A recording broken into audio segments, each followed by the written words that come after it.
Android'de uzun yıllardır olan ama iOS'ta olmayan bir özellik artık iOS'a da geldi. iOS kendi kamera uygulamasını yaptı Final Cut kamera olarak. Burada bizim için önemli olan bir nokta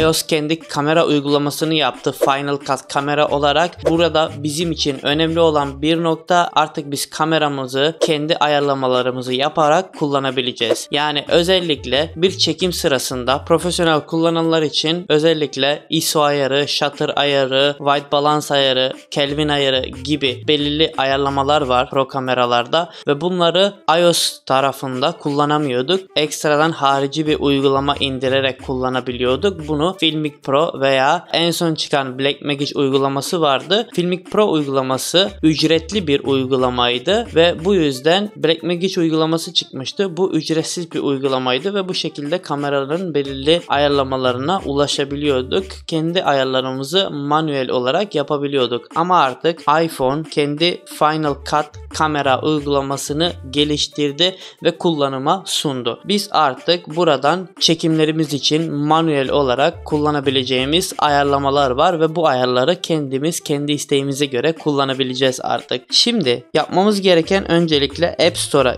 giriyoruz ve kamera uygulamamızı indireceğiz. Bu dediğim gibi daha önceden Android cihazlarında, hatta çoğu Android cihazında kendi kamera uygulamasına girdiğimizde içerisinde Pro Mod olarak bu şekilde kendiliğinden geliyordu çoğu Android telefonunda veya Android tarafında bir sürü kullanabileceğiniz, yani kendisinde Pro Mod olmasa bile bir sürü kullanabileceğiniz program var ve ücretsiz bir şekilde kullanabileceğiniz bir sürü program vardı ve bu şekilde Pro Mod olarak kullanabiliyordunuz.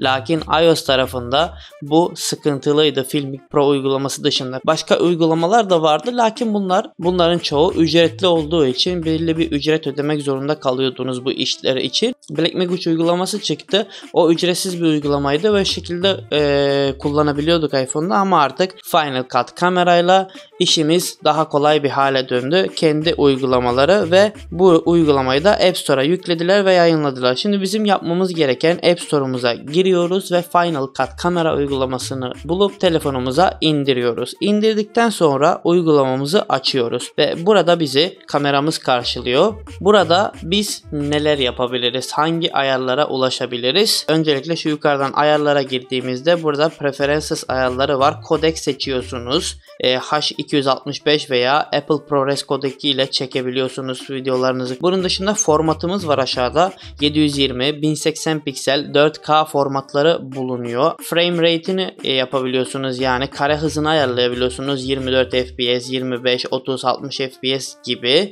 kare hızlarını ayarlayabiliyoruz. Aşağıda Color Dynamic Range var. Yani color range'ini ayarlayabiliyorsunuz. SDR bir de HDR Color Dynamic Range'leri var. Stabilizasyonu açabiliyorsunuz. Mirror Front kamera diyor. Onu da açabiliyorsunuz dilerseniz. Tools'a geldiğimizde Grid Overlay diyor. Yani ekranda gridleri görmek istiyorsanız gridleri açarsınız. Audio giriyoruz. Burada audio'da this device olarak seçili. Ekstra bir mikrofon takılı olmadığı için bu cihazdan sesi alacaktır. Ekstra bir cihaz takarsanız oradan sesi alabilir. Ekranımızda da şu şekilde yukarıdan neyi görebiliyoruz biz? Konuşma sesimizi, yani seslerimizi görebiliyoruz. Ses iniş çıkışlarımızı görebiliyoruz. Yukarıda da kaç saat video çekme şeyimiz var. Şu anki moda göre işte HDR 4K 30 FPS'te şu an benim. Şu moda göre kaç saat çekebiliyormuşum? 13 saat çekebiliyorsun diyor. Bu şekilde ayarlamalarım bu şekilde olduğunda. Burada kamera ayarlarımız var. 13, 24, 120 mm gibi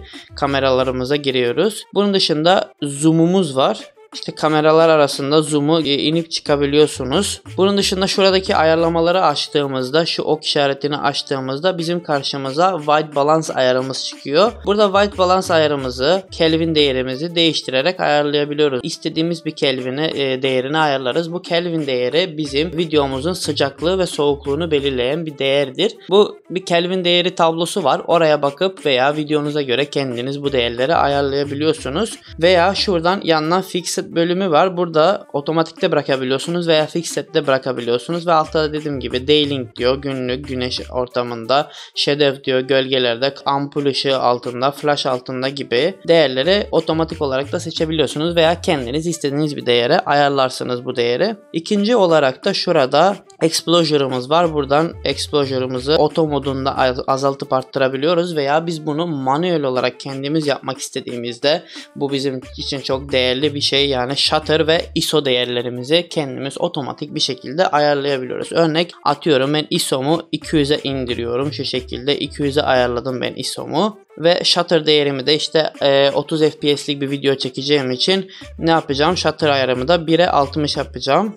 60 FPS'lik bir tane video çekmiş olsaydım bunu 1'e 120 olarak shutter'ımı ayarlayacaktım. Evet, buradan sonra da fokus ayarımız var. AF, bir de manuel fokus var. Autofokus, bir de manuel fokus ayarımızı ayarlayabiliyoruz. Dilersek manuelde kendimiz bir ayar yaptıktan sonra onu o şekilde bırakırız. Ve bunun dışında modlarımızı kilitleyebiliyoruz. Telefonumuzu sağa döndürebiliyoruz, sola döndürebiliyoruz gibi. Dilediğimiz ayarımızı kendimize göre ayarlayabiliyoruz telefonumuzda. Bunun dışında bize uygulama ne sunuyor? Mesela örneğin bir tane hafıza kartımız var veya bir tane hard diskimiz var. Hard diskimizden veya hafıza kartımızı telefonumuza takabiliriz. Type-C girişiyle tabii ki de. Type-C girişiyle taktığımızda biz harici bir yere kayıt almak istiyoruz. Örnek Final Cut programımızı açtık ve video kaydedeceğiz ama uzun da bir video kaydedeceğiz. Hard diskimizi takarız. Buradan kaynağımızı seçeriz. Hard diske mi kaydedecek veya kendi cihazımıza mı kaydedecek? Hard diskimizi seçtiğimizde videomuzu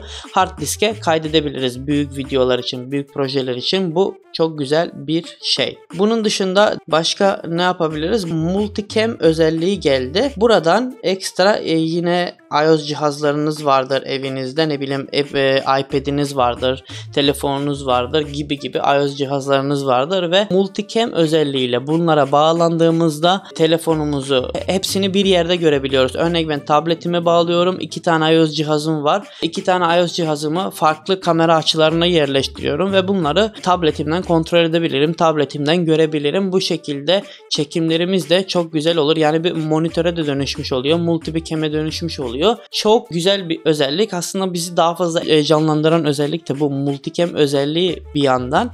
Bunun dışında dediğim gibi bütün pro ayarlarına ücretsiz bir şekilde ulaşabiliyoruz. Evet, bu şekilde Final Cut uygulaması geldi. Şu an bazı eksikleri var. Mesela LUT falan eklemek istesek gibi bazı eksikleri var uygulamanın. Ama bu ilerleyen zamanlarda güncellenecektir ve düzeltilecektir diye umuyorum. Şu an uygulama geldi. Buradan sonra eksikler de giderilecektir muhakkak. Evet, Final Cut uygulamasını tanıtmış oldum. Siz Final Cut uygulamasını indirdiniz mi? Kullanıyor musunuz? Sizin işinize yaradı mı veya yarayacak mı? Ne eksikleri var veya sizin gördüğünüz bazı özellikler var mı? Bunları da bana yorumlarda belirtebilirsiniz. Umarım videomu beğenmişsinizdir. Beğendiyseniz beğen butonuna tıklayıp kanalıma da abone olabilirsiniz.